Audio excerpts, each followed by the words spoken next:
Today on the Matt Walsh Show, some states are coming out of lockdowns while other states are extending the lockdowns for no medically or scientifically justifiable reason. What's one thing that the extension states seem to mostly have in common? Well, they're run by Democrats. What does that tell us? We'll talk about that. Also, 5 headlines, including NASA's plan to intentionally create a meteor shower by slamming something into an asteroid. They're going to be doing this soon. Should we be concerned about that? Also, CNN is bringing Greta Thunberg on to their expert coronavirus panel, which is going to air tonight.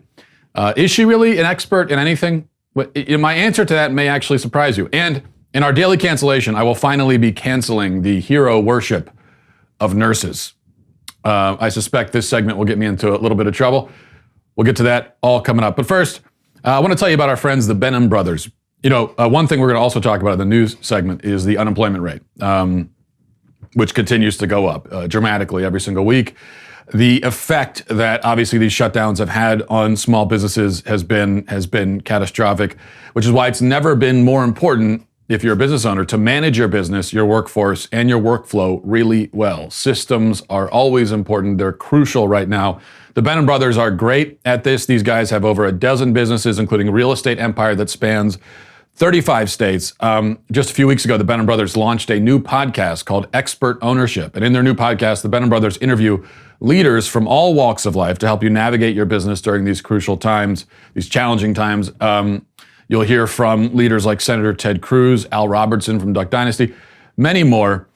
So you can go check out their new podcast. I would definitely recommend it. I've listened to it myself. It's great. Very informative. Expert Ownership is the podcast. And be sure to subscribe on Apple Podcasts or wherever you listen. We'll drop a link to their podcast in our show description. Again, that's Expert Ownership. Go check it out right now. All right. So let's take a look around. The state of Michigan, under Empress Whitmer, a Democrat, extended its stay-at-home order at least until the end of May. At least. Pennsylvania, under Emperor Wolf, Democrat, extended its stay-at-home order into June. California, under Emperor Newsom, a Democrat, has a stay-at-home order in place indefinitely until they get to a point where they go 2 weeks without anyone dying of coronavirus, which is another way of saying their stay-at-home order is in place forever, it would seem. Wisconsin, under Emperor Tony Evers, a Democrat, tried to extend its stay-at-home order, but the state Supreme Court just struck it down, which is great. Thank God. By the way, Wisconsin has had 418 coronavirus deaths total. That's it this whole time in 3 months, 418. And the governor wanted to keep the stay-at-home order in place. Now, you can't help but notice something about these states and the rest of the states that are extending their lockdowns rather than ending them. You can't help but notice that mostly these are states run by Democrats. Now, I've never been a conspiracy theorist on this whole thing. Now, the idea that these lockdowns were originally conceived purely as a way to wreck the economy in order to destroy Trump's reelection chances, you know, I didn't buy that, and I still don't. Now, for one thing, Republican governors were doing it too, and for another, Trump himself has been on board with it. So now he's vacillated the whole time and been quite indecisive. But if it was nothing but a plot against him, and he was himself a part of it and cheering it on and approving of it, then that would make him either politically suicidal or the dumbest dupe in the history of dumb dupes. But I don't think that's the case.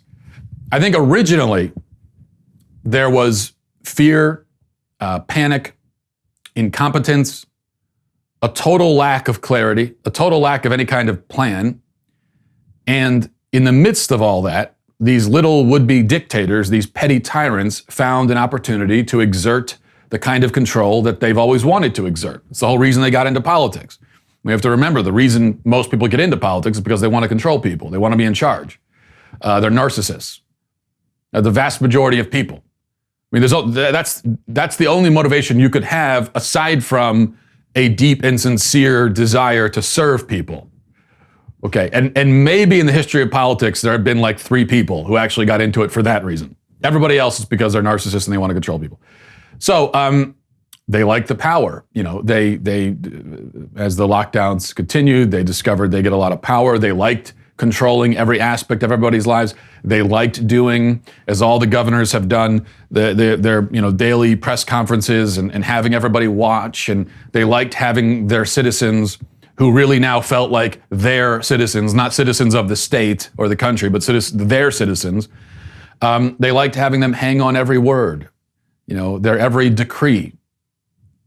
And that, I believe, explains how the lockdown started and why it continued. But now, as the curve has been flattened, and as many states in the country, most states, in fact, never had a coronavirus emergency, and in fact, have been plagued with sort of the opposite, with empty hospitals and laid off hospital staffs this whole time, not to mention millions of unemployed and laid off citizens in other sectors of the economy. Now, as we inch closer to the election, we're going to see politics play a much bigger role than it did perhaps at the beginning. Whereas it was a bunch of governors having ego trips at the beginning, Republican and Democrat, now the political calculations really start to take hold. We are in a precarious and volatile situation as a country right now. Truly unlike anything in recent history, at least. Coming out or continuing in these lockdowns with a presidential election only months away. And that's an election that was already going to be itself extremely volatile, even more than normal, just based on the sheer hatred that Trump's enemies have for him. And so, of course, Democrats are going to say to themselves, well, if we open up and everything turns out okay, and the economy starts to climb back and recover, Trump is going to get credit for that. From their perspective, going into an election after having survived a pandemic on the upswing, in recovery, optimism, hope, relief, all of that, that's not good politically. It's just not. That's not the mood. That's not the attitude you want if you're challenging the incumbent. You want fear, despair, anger, hopelessness. And there is just no way at this point, there's just no way that isn't part of the calculation for these Democrats. I mean, just look at what's happening in Los Angeles under their Democrat mayor. Lockdown extended 3 months. The mayor announced yesterday that all residents in the city have to wear a mask whenever they leave their homes, for any reason, no matter where they're going. Even if they're going to be outside the whole time, walking around the block, checking the mailbox, you need a mask. He, quote, reopened the beaches. But let's take a look at what his reopening of the beaches entails. And I know I should be used to this craziness by now, but this is just, let's take a look. I'll show you this. And in fact, before we do that, I want to tell you about our sponsors, Policy Genius. Life is very unpredictable all the time, especially now, I think. We have all discovered that. And as an insurance marketplace, Policy Genius talks a lot about how unpredictable the future is. And that's why insurance exists in the first place. Right now, life is unpredictable and kind of scary. That's kind of always how it is. You never know exactly what's going to happen.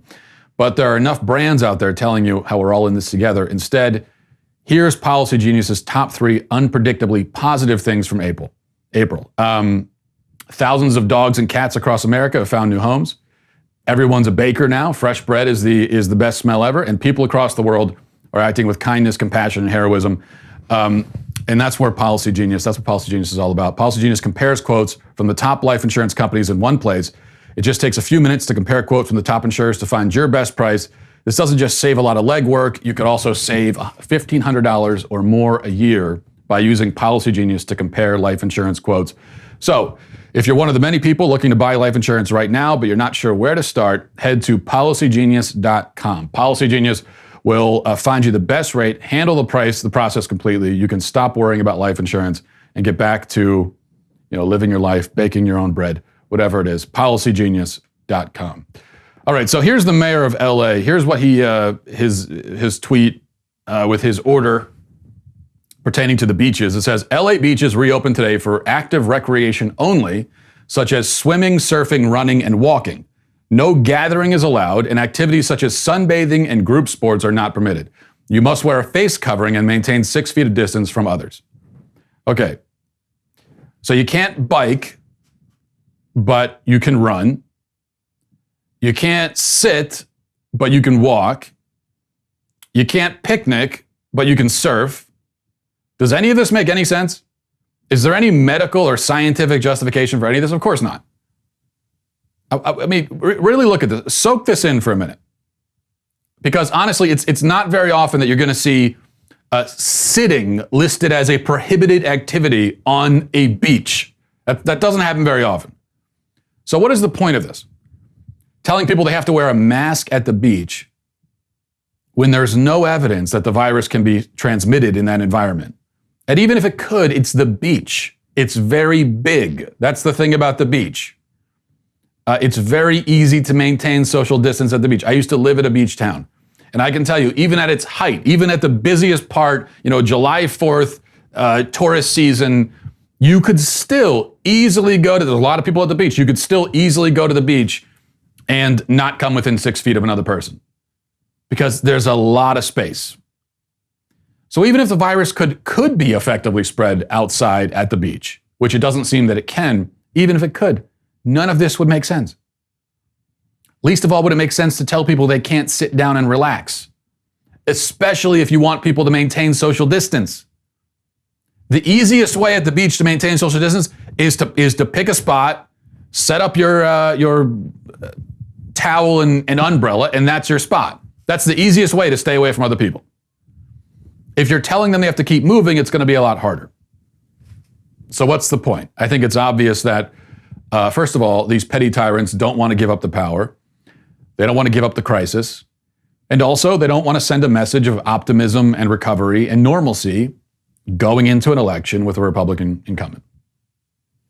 I think it's as simple as that. One other point, though, about this, this whole thing of, social distancing and everything, and this is a really obvious point that shouldn't need to be made, but I'm going to make it anyway, because apparently it does. And I was thinking about this especially because here's another picture I want to show you. This is something that someone posted approvingly online, and it's a picture from a German cafe. And this is what this German cafe is doing to enforce social distancing. I've actually seen this before. So there are other places that are doing this. And you see they have their people, their patrons, their customers wearing hats with pool noodles attached so that somehow that's supposed to help them maintain social distance. Because of course, when you're sitting down at a place and there's hot coffee and everything and drinks and food, the best thing you want to do is have people with pool noodles hanging off of them, right? What could possibly go wrong? But not only is something like that embarrassing and emasculating and absurd and stupid, but it's also totally pointless.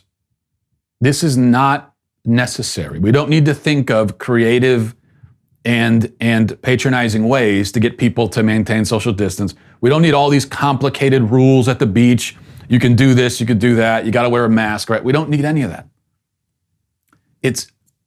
People understand the concept of giving each other space. And almost everybody is more than happy to do it.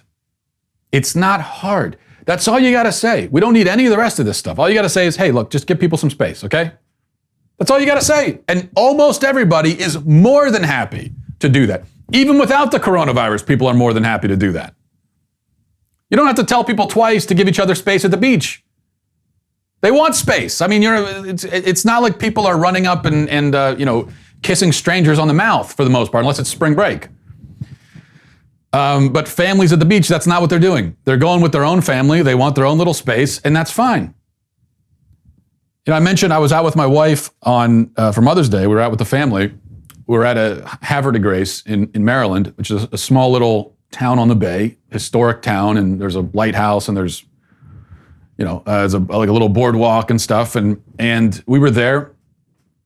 It was very busy, because it's Mother's Day. It would always be busy, but especially now, people don't have anywhere else to go, so there's a lot of people there, and but there was no nobody was wearing pool noodles on their head. People weren't wearing masks unless they were going into a store. They weren't wearing them outside. There was no complicated procedure in place. There were no cops patrolling the area telling us what to do. And yet, we figured out how to just enjoy ourselves and walk around and have a normal time while also giving each other space. Not hard to do. People can figure that out. That's what most people do anyway. Okay? When we're walking by someone on the boardwalk, it's not like there's a moment of panic and confusion and we don't know what to do, so one of us just jumps into the water. No, it's just, okay, we clear some space and we just keep walking. That's it. Just move over, keep walking. That's all you need to do. We don't need any of the rest of this. It's as simple as that. Okay, let's go to the headlines. But before we go to headlines, I want to tell you about our friends Paint Your Life. Having nice artwork on the wall of your home can be a game. It's what makes your house a home, I think. It's what at least for me, that's when I went from living in the bachelor pad to actually living in a real house with a family. One of the ways you could tell is there's not as much beer in the fridge for one thing, but also there's artwork on the walls. And Paint Your Life, you can get beautiful artwork that's also meaningful to you. If you're looking for a way to feel connected to loved ones when you can't be near them, you've got to try paintyourlife.com. You get a professional hand-painted portrait created from any photo of yours at a truly affordable price. This is a user-friendly platform. It lets you order a custom-made hand-painted portrait in less than 5 minutes. It's very easy to order. It's very affordable considering the quality of work that you're getting. And they're also I did this myself. We're very happy with the painting we got. We have it hanging in our living room. And they're very responsive throughout the entire process. The artist, and it's a real artist, okay, this is not a Photoshop thing. The artist who's making your painting will communicate with you. And if you want to change something, if you want to go back and forth, you can do that. Very simple, very responsive. At paintyourlife.com, there's no risk. If you don't love the final painting, your money is refunded, guaranteed. And right now, as a limited time offer, get 20% off your painting. That's right, 20% off and free shipping. To get this special offer, text the word MATT to 64,000. That's MATT to 64,000. Text MATT to 64,000. Paint your life. Celebrate the moments that matter most. Okay, the new jobless report is out. This is tradition now, of course. The sad tradition now. Every Thursday. Every Thursday at 8:30 in the morning is when the jobless numbers come out. And I know that now. It's sad that I know it, but I do. 3 million additional unemployed people last week. That brings the official number to 35 million. A little more than 35 million. 35 million. Okay. Now think about this for a minute. Think about what the number means. Because let's look at this optimistically. As optimistically as we can. Let's say, and I'm pulling this number out of thin air, but let's say very optimistically, in a dream fantasy scenario, 80% of the people who lost their jobs since this all began are hired back in the next few months. Let's say that we can recover 80% of those losses. That's about as optimistic as we could possibly be, I think. And even that isn't going to happen. But no rational person thinks that 90 or 100% of people are going to be hired back. My point, though, is that even if it was 80% who were hired back, that would still leave 7 or 8 million unemployed people. And under normal circumstances, if we had shed 8 million jobs in 2 months, that would be seen as a crisis, as an economic crisis. And now, though, it's like the dream, it's the hope, it's the best case scenario. Now, my point isn't to panic anyone or to make us feel hopeless, especially if you don't have a job right now, but I think we need to be realistic about what we're heading into. Number two, a little bit of positivity here. Let's get away from the doom and gloom for a moment. With the lockdowns and everything, one of the good things is that nature is healing itself. Nature is returning to its old glory, reclaiming its territory as the era of human civilization draws to a close mercifully. So here's a great example. This is footage out of California yesterday. Watch this. It's very beautiful.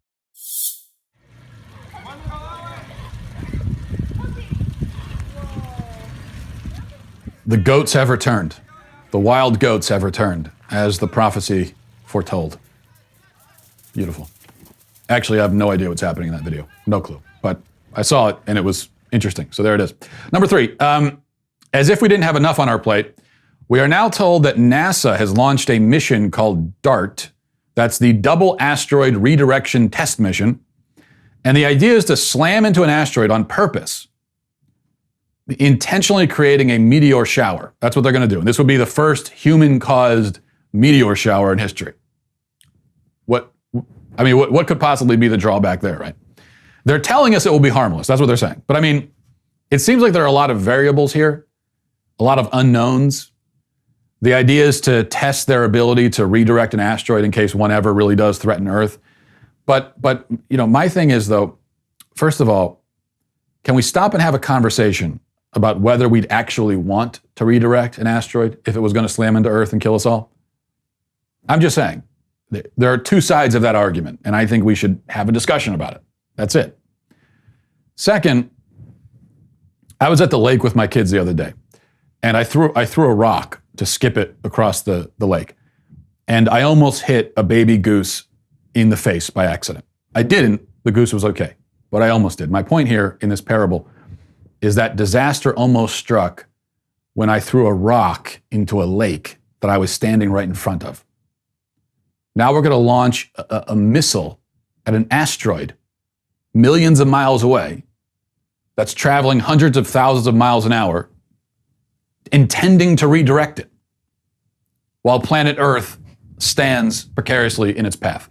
I don't know. Makes me a little uncomfortable.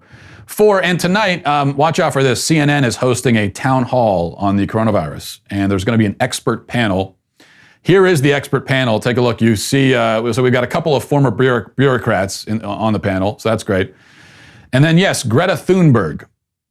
Greta Thunberg, the 16-year-old, is on a panel of coronavirus experts. Now, lots of people are making fun of CNN for this, saying, she's not an expert. She's just a kid who thinks that we're all going to drown next week. That doesn't really make her an expert in anything, especially not a virus. And that's true. But look at the name of this event. This is what people are missing. In defense of CNN, which I would rarely offer defenses of CNN, look at the name. It says, Coronavirus, Facts and Fears. I mean, Greta Thunberg is indeed an expert on fear. She's an expert on feeling fear. She's an expert on spreading it. So actually, I think she does belong on the panel. Okay, number 5, finally, here is a video that's going viral right now online. It is reportedly footage of a confrontation between a mother with a toddler at the subway station in New York. Confrontation between her and police. And reportedly, what started all this is that she wasn't wearing a face mask correctly. And then here's what happened next.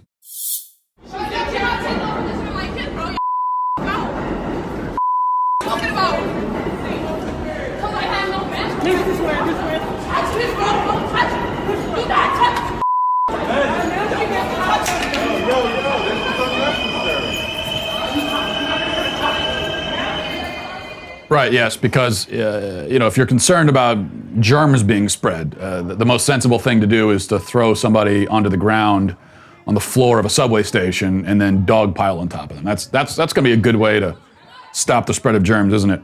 Now, I mean, you could say we don't have all the context here. We don't know exactly what happened. That's fine.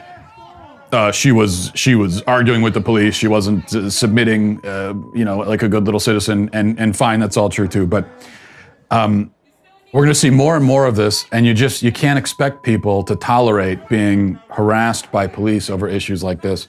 And this is not how the police department should be used. People. This is not a woman who's on with her toddler at the subway station. This is not the kind of dangerous criminal that we want cops to be chasing after. And the other thing is, I understand, and I've gotten plenty of I've read some of the emails, I think, from some of the police officers that have written to this show and have said anonymously that they don't like having to enforce these rules. They don't support them. The last thing they want to do when they get up in the morning and they go into their job, they don't want to go down and start policing people for how they're wearing their face masks or if they're not social distancing correctly. That's not the kind of thing. It's not why you got into the police force in the first place, is to enforce laws like that. And I understand that. So the cops are in a tough spot too. But the we're just following orders excuse only goes so far, and I think we've reached its limit, personally. Okay, let's go to your daily cancellation. I'm going to be canceling the hero worship of nurses. I think it's time to cancel this finally.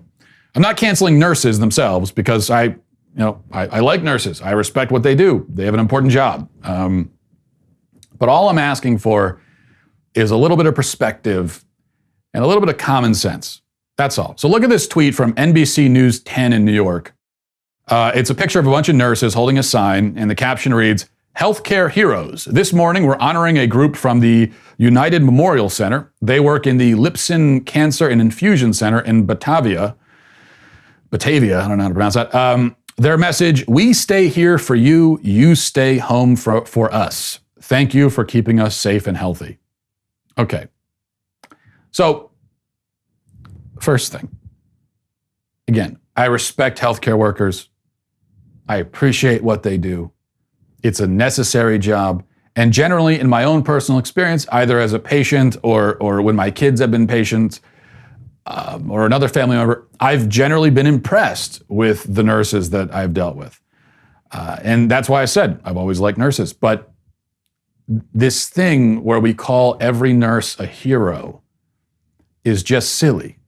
And it cheapens the word hero. And it's patronizing. These people in the picture, they work at a cancer center in upstate New York.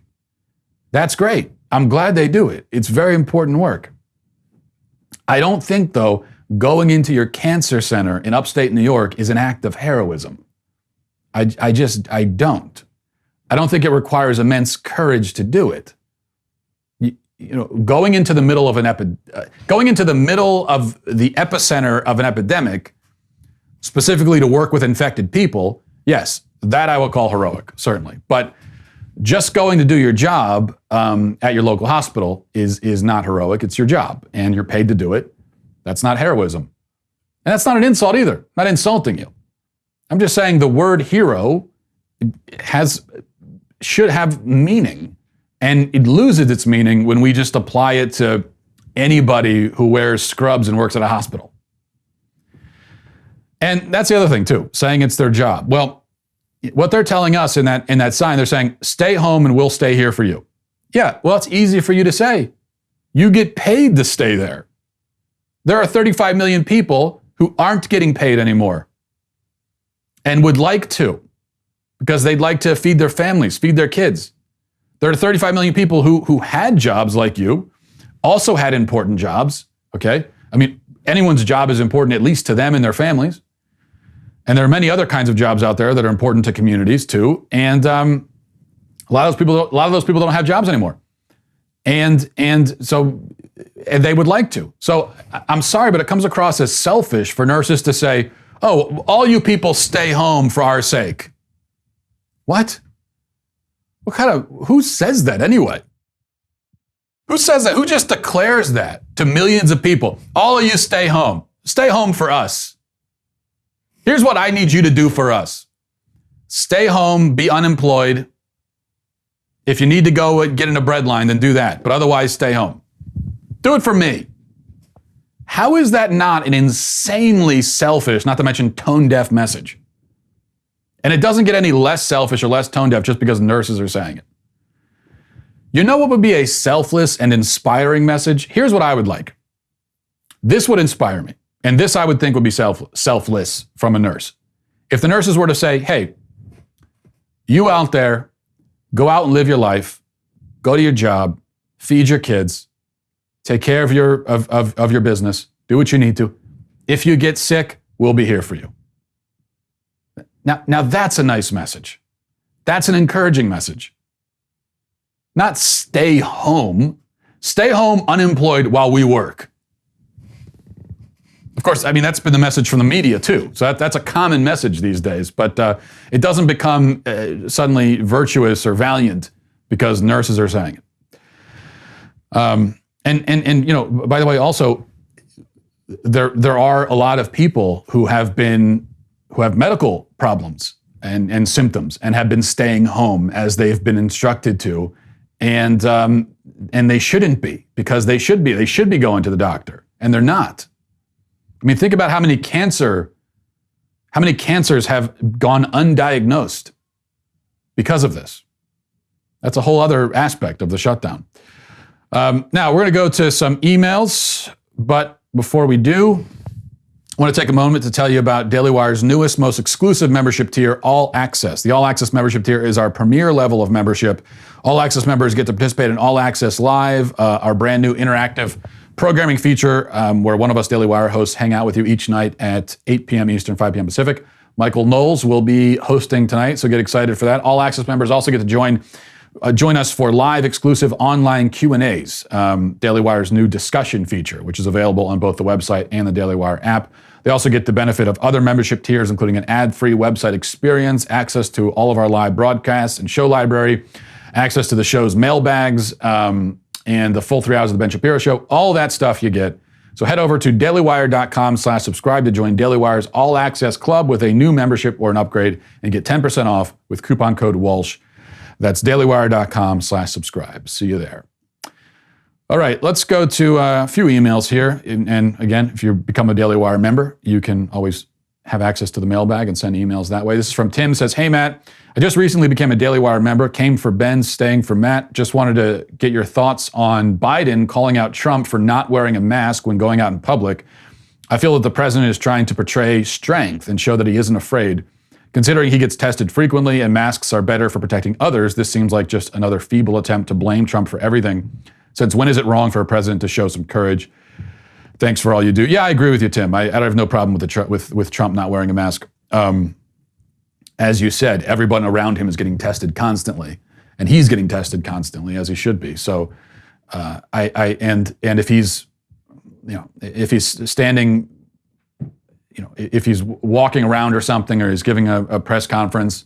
I mean, I don't know how you give a press conference in a mask anyway. And so I don't have an issue with that. And I kind of agree. I think it would send the wrong message, personally, to have him walking around in a mask all the time. I think we have to remember, a lot of these politicians that are wearing masks, they're just doing it for show. And no, I don't support wearing a mask as a fashion statement or to virtue signal or just doing it for show. I mean, all these people on social media, Facebook and Twitter and stuff, their profile pictures now are them in masks. Did you need to wear a mask while you took a profile picture? No, you didn't. You just want to show off that you're wearing a mask and you're being responsible. As I've said before, when it comes to the mask thing, if a store requires a mask for entry, I'll wear the mask. No problem. It's their right to require it. I got no issue with that. If that's what they need to do to get going again and to operate, and if that's what we need to do to get the economy going, perfectly fine. But no, this idea that you need to just we all need to be wearing masks all the time, everywhere, is absurd. Let's see, this is from Sean, says, "Dear Matt, you've confessed to it, so I'll just ask. When you and Klavan are trespassing on private property construction sites during your Bob Villa LARPing sessions, when you left the private property you had no business being in, and you are immediately confronted by an armed neighbor who demands you stop and explain what the hell you were doing in that house, what would your reaction be? 1, stop, apologize profusely and explain yourself, or 2, fight the neighbor to the death for his gun? Ask Klavan what his answer is too, please." That's from, that might have been from Jason. It's either from Jason or Sean. I lost the name. Anyway, whoever sent that email, what he's referring to is, now I can't speak for Klavan. I don't know what Klavan's stance is on this. So I'm not going to speak to that. But I mentioned that when people are talking about with Arbery and the fact that he was on a construction site, again, I don't know why he was on the site, okay? Maybe he was a burglar. The homeowner says that nothing was stolen. That to me is significant. But who knows what he was doing there? He could have had sinister motivations. I don't know. But it doesn't have to be sinister. I can imagine a scenario where somebody would go on a construction site not intending to steal anything, just to kind of check it out. Now, I have done that myself. I don't go out and do it every day. I'm not running, driving around looking for construction sites to trespass on. But there have been times in my life when I've been walking by something under construction, I stopped to take a look. I've done that. I thought it was kind of normal. I thought it was something that guys do sometimes. Apparently not. From the reaction I've gotten, apparently it's not normal. Okay, I'll admit that. So I have been guilty of that in the past, of trespassing. Now, to answer your question, let's say I stop, I look at a construction site, and as I'm leaving, a guy runs up with a gun to confront me. What would I do? The first answer is I don't know, because I think you can't really know what you would do in that situation until you're in it. But I think there's a very good possibility that I would run, because I don't know who this guy is. I don't know what his intention is. I don't know if he's crazy and he's about to shoot me for being on a construction site. And yeah, I shouldn't have been on it, but that doesn't mean I'm going to offer myself to be shot. Okay? So yes, I might well run, which is what Arbery apparently did originally. So from how we understand the situation now, it seems as though originally confronted, he ran. They chased him down, parked their car in the middle of the road to head him off. One guy's on the street with a gun. Another guy's up on the truck bed with a gun. And so it's only in that second interaction, if we can call it that, that Arbery decided rather than flee, he was going to fight. I could see myself doing that too, frankly. You know, the person confronts you with a gun. You don't know if they're crazy and they're going to kill you. So and you don't really want to stick around and find out. So you run. You know, I think when someone confronts you with a gun, running is a pretty understandable reaction, even if you're a burglar. I mean, let's say that I was on the construction site burglarizing it. Let's say I was there stealing power tools or something. And then somebody runs up with a gun.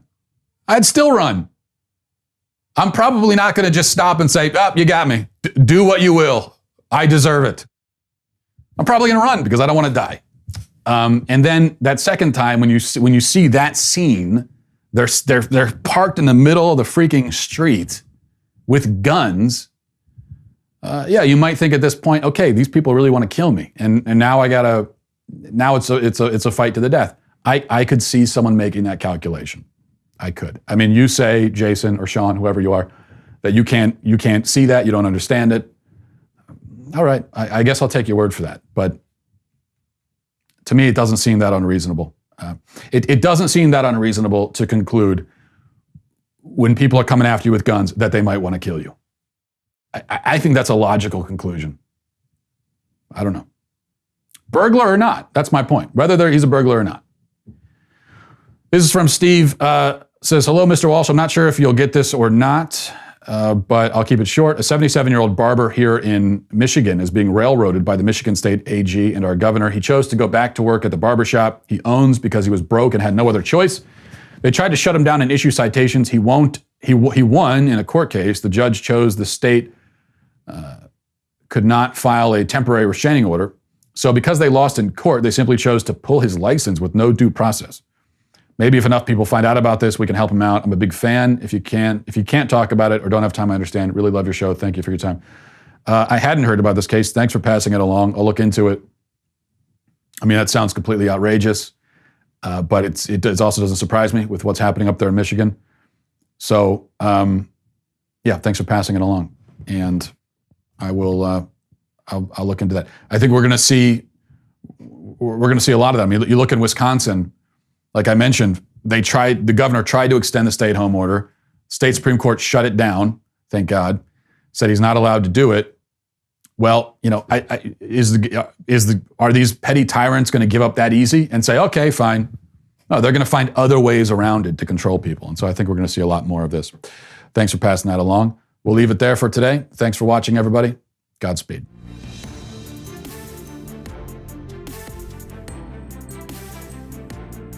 The Matt Walsh Show is produced by Sean Hampton, executive producer Jeremy Boring. Our supervising producers are Mathis Glover and Robert Sterling. Our technical producer is Austin Stevens, edited by Danny D'Amico, and our audio is mixed by Robin Fenderson. The Matt Walsh Show is a Daily Wire production, copyright Daily Wire 2020. Hey everybody, it's Andrew Klavan, host of The Andrew Klavan Show. You know, some people are depressed because the American Republic is collapsing, the end of days is approaching, and the moon has turned to blood. But on The Andrew Klavan Show, that's where the fun just gets started. So come on over to The Andrew Klavan Show and laugh your way through the apocalypse with me, Andrew Klavan.